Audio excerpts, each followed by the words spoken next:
Welcome, welcome! It's Mud Dog with the Texas Space Navy bringing you another Star Citizen video. And today we have Alien Week 2950.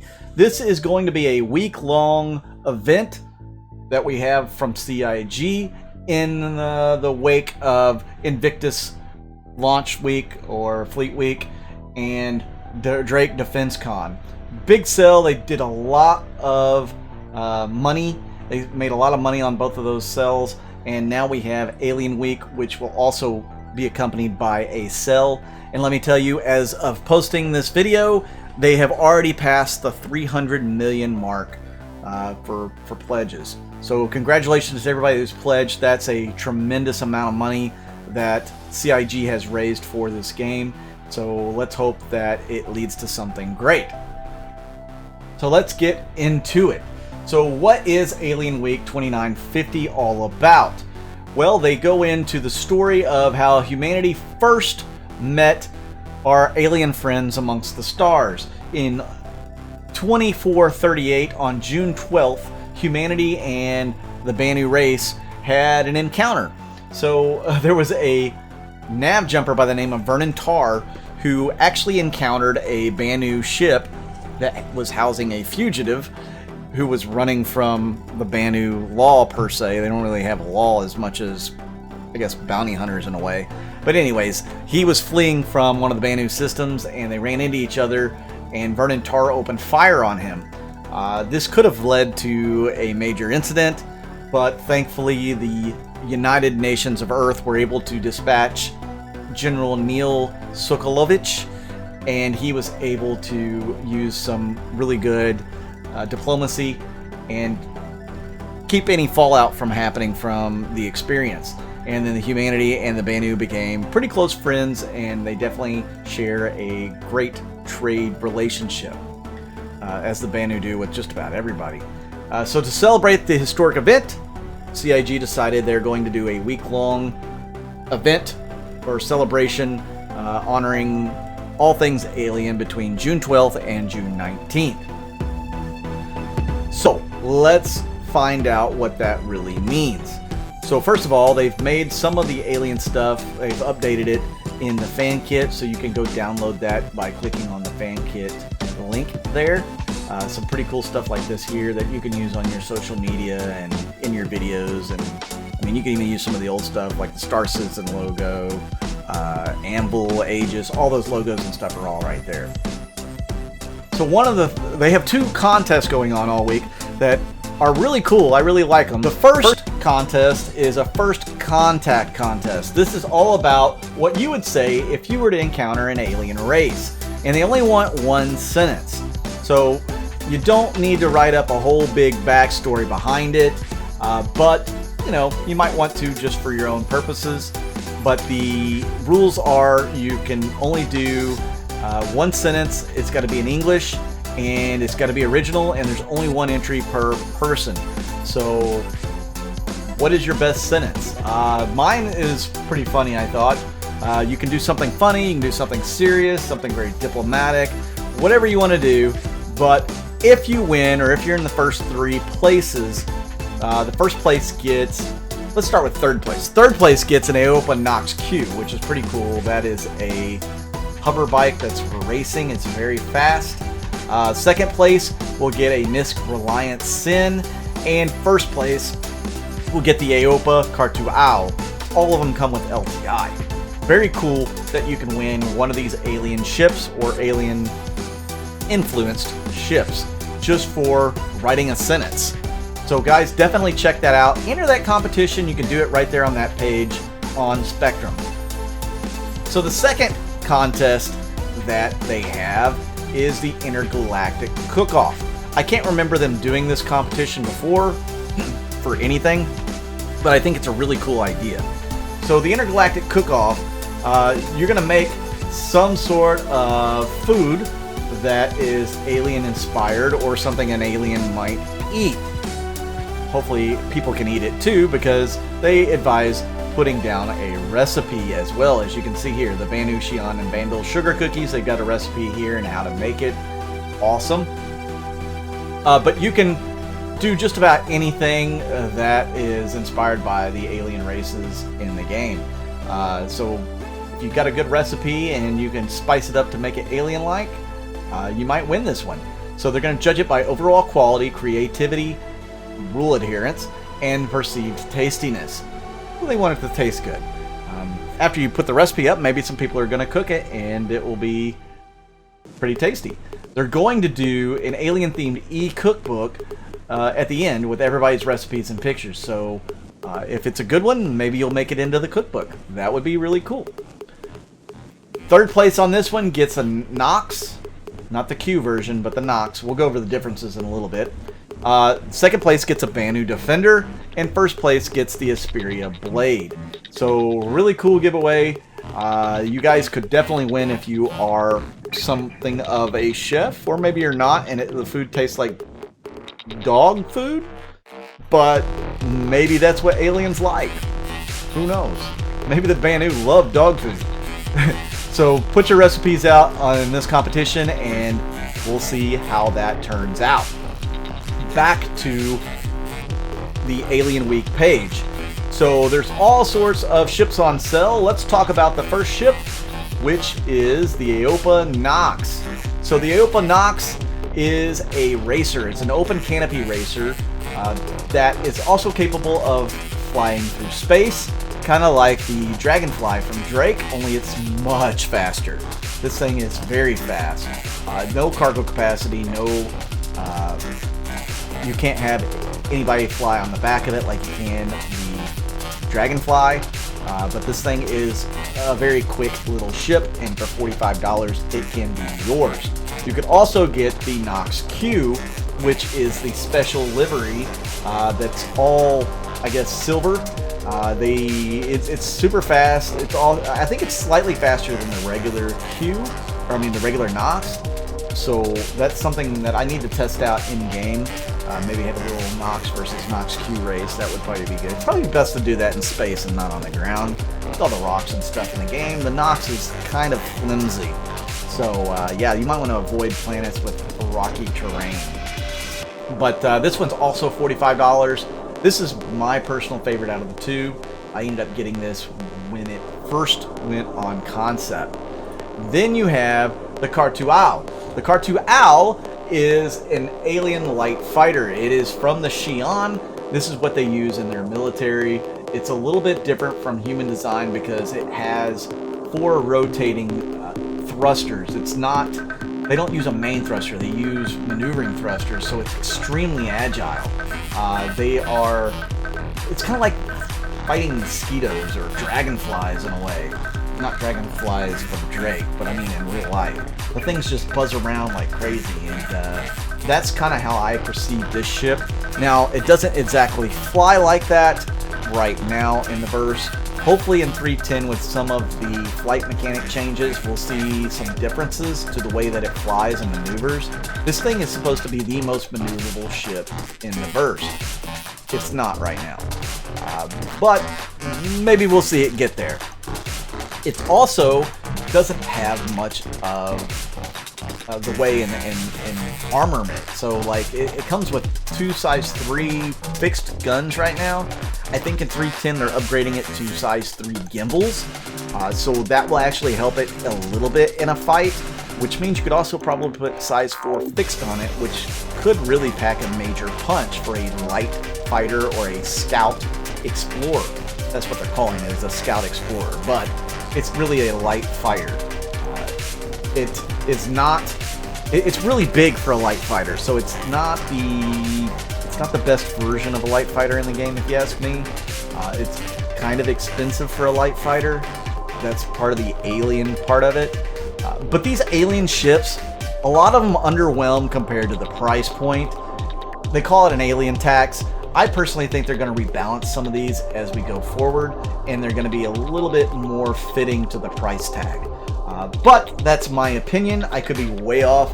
You guys say in the comments what you think could happen in the future with some of these ships. Moving on to the next ship on sale, we have the Banu Defender. This is a lot of people's favorite ship. I liked it better when it first came out. I still like it. I still think it's cool. It was designed, I think, more of a medium fighter, but it is listed as a light fighter. It has a medium shield. You can also have a co-pilot in this one, so you can carry 2 people, so to speak. You, the pilot, and then a co-pilot. Has room for 2 beds. This thing adopts features from all sorts of different races, because that's what the Banu do. So it's got Xi'an thrusters and Tavaran shields, and then it's got 4 singed Tachyon cannons, which I believe are Banu designed. Those things are pretty good, actually, if you keep your opponents from 1,000 to 2,000 meters. If you're inside 1,000 meters, they kind of stink. If you're beyond 2,000, yeah, you know, I don't know. I haven't played it in 391 to see if there's any kind of range impact now from beyond 2,000. Some of the ranges on some of the weapons have changed. So that's something I need to look into, but that 1,000 to 2,000 meter range is definitely pretty decent. Some people hate the guns, but I have a feeling it's because they are trying to dogfight from up close. This thing's closer, more like I wouldn't call it a sniper because you can still auto gimbal, but it's definitely more of a sniper with those singed tachyons because they're slower firing and they put a heck of a lot of damage downrange if you can hit with all 4 of them. But that thing is $220 right now. If you like the Banu, this is a really cool ship to get, and it goes really well with one of the ships we'll talk about a little bit later. So up next we have the Aopa Sentoki Eye. This is another Xi'an ship. This is more of a Xi'an medium fighter. It's got upgraded dual vector thrusters. It's got an upgraded next generation Xi'an flight system, and it's got a daunting weapons package. I believe it comes with 4 size 4s, something along those lines.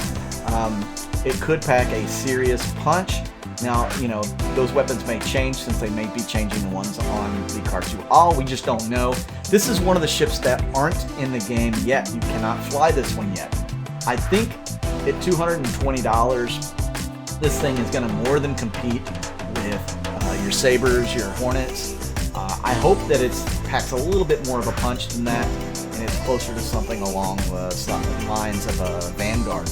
But we'll have to wait and see to find out. But this thing should have all the dexterity and agility that you would expect from a Xi'an ship, and a little bit more armor, and much better weapons. So at $220, you can also pick that one up. Next up is the Piria Blade. Now this is the ship on the list that I would say, unless you really want a Vandal fighter, I would say avoid it at all costs.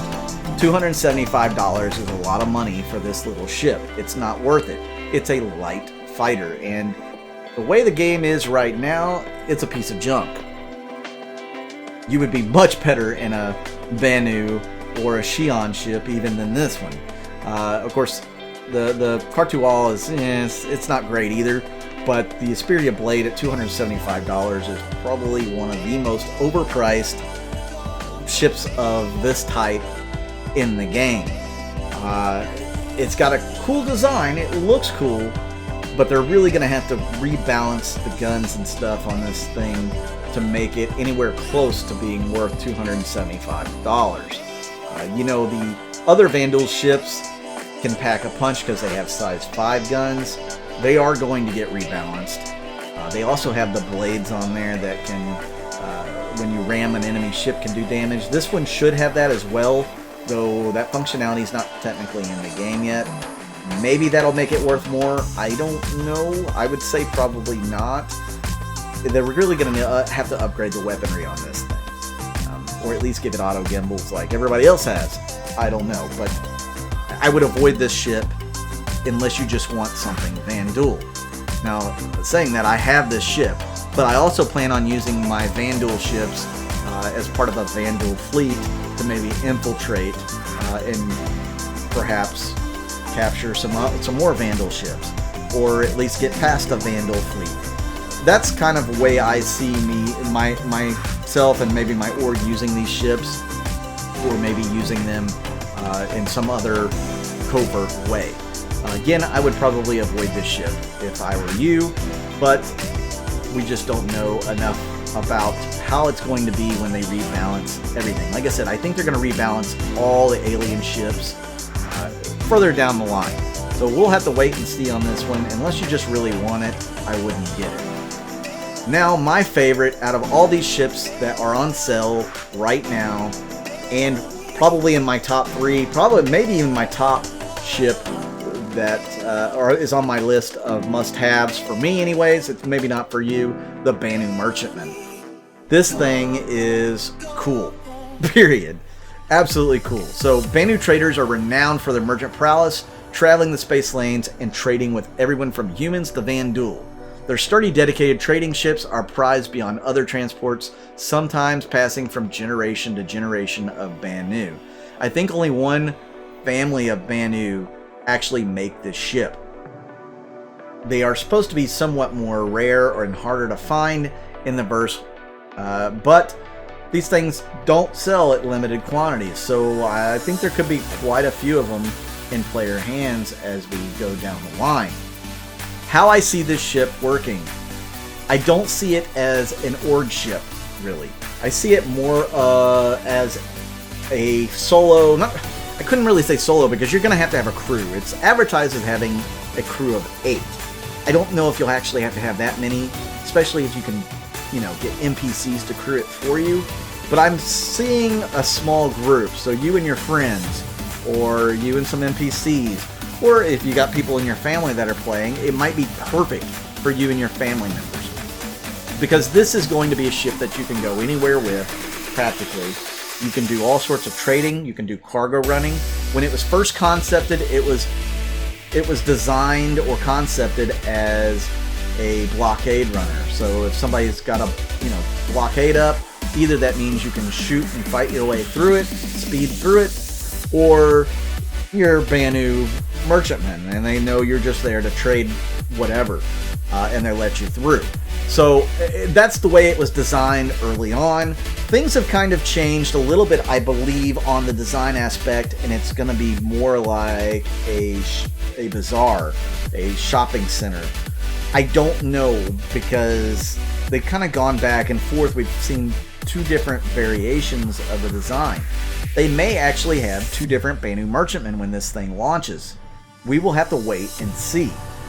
But I would completely advise picking this ship up if you've got the money and you want a cargo hauler, a trader, a blockade runner. It's going to have some decent guns on it. There's a rumor that it's going to be able to dock 2 Banu Defenders on it. That would be really awesome. And at $350, I'm going to tell you this thing is a steal right now. I got it when it was concepted at $250. That was absolutely a steal for that ship, because this thing's only grown since it's been first designed, and I think it's going to grow again. I think you're going to see this ship at least at $400 when it becomes flight ready. Most likely it'll be higher than that, maybe as much as $500 for this ship.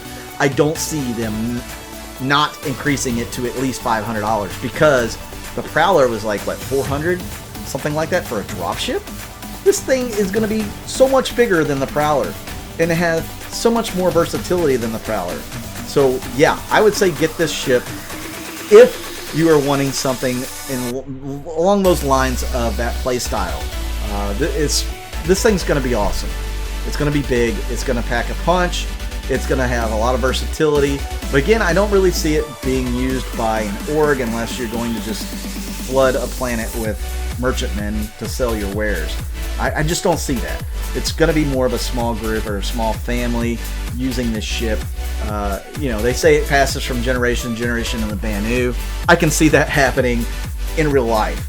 This ship could be used by you and your family. If you have kids that want to play and you play, if your wife, your husband, whatever, I could see family members playing together on this ship.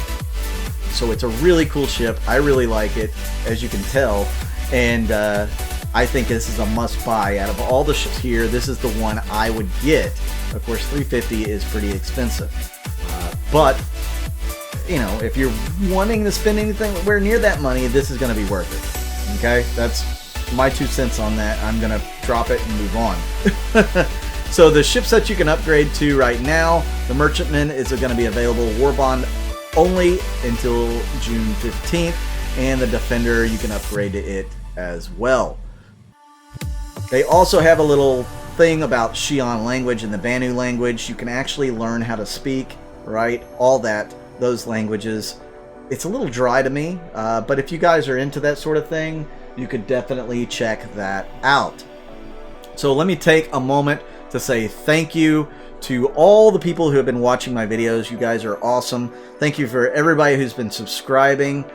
I really want to make doing these videos a dream come true. I want to make it a career, and you guys are definitely helping me get on the right direction towards that. I'm a long ways from that, but thank you. Thank you to all my Patreon, all the new Patreons, all the old Patreons. You guys are super awesome. Thank you so much. You're very generous. I can't thank you enough for your kindness. My YouTube members, thank you so much for your donations. Again, you guys are awesome as well. I can't thank you enough for your kindness that you're showing me. If you guys are interested in sponsoring me, contributing to me getting these videos made, or me upgrading my system and my capability of doing these videos, I have a link to my Patreon down below. There's also a link to my YouTube membership down below as well. You can get into that for just as low as $2. So thank you again for all the support that you guys have been giving me. Another way to support me is to watch the ads that you see during the videos, before, after, watch them all the way through, click on the links to them. I get revenue based on those ads as well. So thank you for you guys who have been contributing in that way. You guys are awesome too. So enough of that. Thank you once again, guys. Hit that like button, hit that subscribe button, hit that little bell icon to let you know when I do more of these. I'm Mud Dog with the Texas Space Navy, and I'll see you out in the verse.